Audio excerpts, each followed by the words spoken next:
After life, ಮಗನ ಮರಣ, ವಿಚ್ಛೇದನ, ತನಗಿಂತ 12 ವರ್ಷ ಕಿರಿಯವಳ ಜೊತೆ ಎರಡನೇ ಕಲ್ಯಾಣ. ಇದು ಕನ್ನಡ ನಟನ ಏಳು ಬೀಳಿನ ಕಥೆ.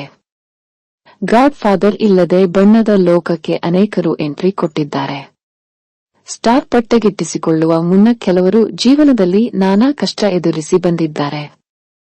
ಬಿಗ್ ಸ್ಟಾರ್ ಆದ್ರೂ ಕೆಲವೊಮ್ಮೆ ಬದುಕಲ್ಲಿ ಅನಿರೀಕ್ಷಿತವಾಗಿ ನಡೆದ ಘಟನೆಯಿಂದ ಕುಗ್ಗಿದ್ರು ಈ ನಟ.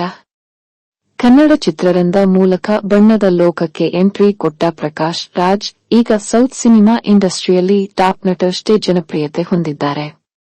ಕನ್ನಡ, ತಮಿಳು, ತೆಲುಗು ಹಾಗೂ ಬಾಲಿವುಡ್ ಚಿತ್ರಗಳಲ್ಲಿ ಖಳನಾಯಕನ ಪಾತ್ರದಲ್ಲಿ ಕಾಣಿಸಿಕೊಂಡು ಅಪಾರ ಅಭಿಮಾನಿಗಳನ್ನು ಹೊಂದಿದ್ದಾರೆ. ಪ್ರಕಾಶ್ ರಾಜ್ ಸ್ಕ್ರೀನ್ ಮೇಲೆ ಎಂಟ್ರಿ ಕೊಡ್ತಿದ್ದಂತೆ ಥಿಯೇಟರ್ನಲ್ಲಿ ಜನರು ಚಪ್ಪಾಳೆ, ಶಿಳ್ಳೆ ಹೊಡೆದು ಸಂಭ್ರಮಿಸುತ್ತಿದ್ರು. ಹೀರೋಗಳಿಗೆ ಇರುವ ಕ್ರೇಜ್ ಈಗಲೂ ಪ್ರಕಾಶ್ ರಾಜ್ ಅವರಿಗಿದೆ. ಸಿನಿಮಾಗಳ ಜೊತೆಗೆ ರಾಜಕೀಯದ ಬಗ್ಗೆ ತನ್ನ ನಿಲುವನ್ನು ದಿಟ್ಟವಾಗಿ ಹೇಳುವ ನಾಯಕ ಅಂದ್ರೆ ಪ್ರಕಾಶ್ ರಾಜ್ ಒಬ್ಬರೇ ಎನ್ನಬಹುದು. ಪ್ರಕಾಶ್ ರಾಜ್ ವೈಯಕ್ತಿಕ ಜೀವನದಲ್ಲಿ ಅನೇಕ ಏಳು ಬೀಳುಗಳನ್ನು ಕಂಡಿದ್ದಾರೆ. 1994ರಲ್ಲಿ ಪ್ರಕಾಶ್ ರಾಜ್ ಲಲಿತಾ ಕುಮಾರಿ ಅವರನ್ನು ವಿವಾಹವಾದರು.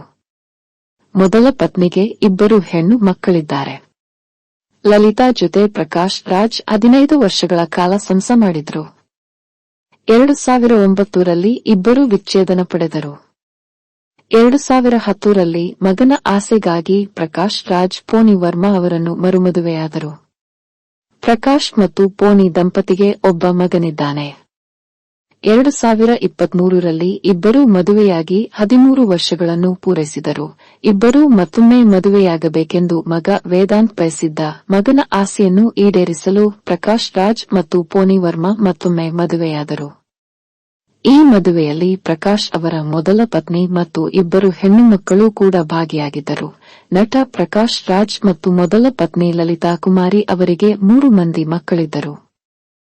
ಮೇಘನಾ ಮತ್ತು ಪೂಜಾ ಎಂಬ ಇಬ್ಬರು ಹೆಣ್ಣು ಮಕ್ಕಳು ಮತ್ತು ಸಿದ್ದು ಎಂಬ ಒಬ್ಬ ಮಗ ಇದ್ದ. ಆದರೆ ಮಗ ಸಿದ್ದು ಚಿಕ್ಕ ವಯಸ್ಸಿನಲ್ಲಿ ನಿಧನ ಹೊಂದಿದ. ಮಗನನ್ನು ಕಳೆದುಕೊಂಡ ನೋವಿನಿಂದಲೇ ನಟ ಪ್ರಕಾಶ್ ರಾಜ್ ತಾವು ಕೂಡ ಆತ್ಮಹತ್ಯೆ ಮಾಡಿಕೊಳ್ಳಬೇಕು ಎಂದು ನಿರ್ಧರಿಸಿ ಬಿಟ್ಟಿದ್ದರಂತೆ. ಈ ವಿಚಾರವನ್ನು ಇತ್ತೀಚೆಗೆ ಸಂದರ್ಶನವೊಂದರಲ್ಲಿ ಹೇಳಿಕೊಂಡಿದ್ದರು. ಈಗಲೂ ನಟ ಮಗನ ಸಮಾಧಿ ಸ್ಥಳಕ್ಕೆ ಹೋಗಿ ಭಾವುಕರಾಗ್ತಾರೆ.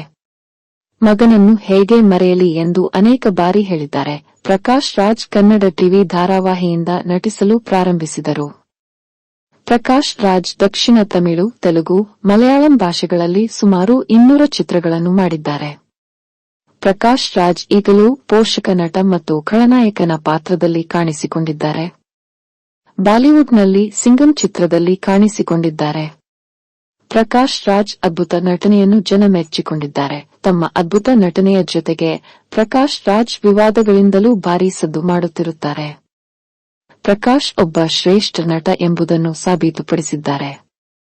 ಜೊತೆಗೆ ಯಾವುದೇ ಸಾಮಾಜಿಕ ಹಾಗೂ ರಾಜಕೀಯ ವಿಚಾರಗಳಲ್ಲಿ ತನಗೆ ತಪ್ಪು ಅನಿಸಿದ್ದನ್ನು ಖಡಕ್ ಆಗಿ ಹೇಳುವ ಪ್ರಕಾಶ್ ರಾಜ್ ಅವರಿಗೆ ಸೋಷಿಯಲ್ ಮೀಡಿಯಾದಲ್ಲೂ ಅಪಾರ ಫಾಲೋವರ್ಸ್ ಇದ್ದಾರೆ.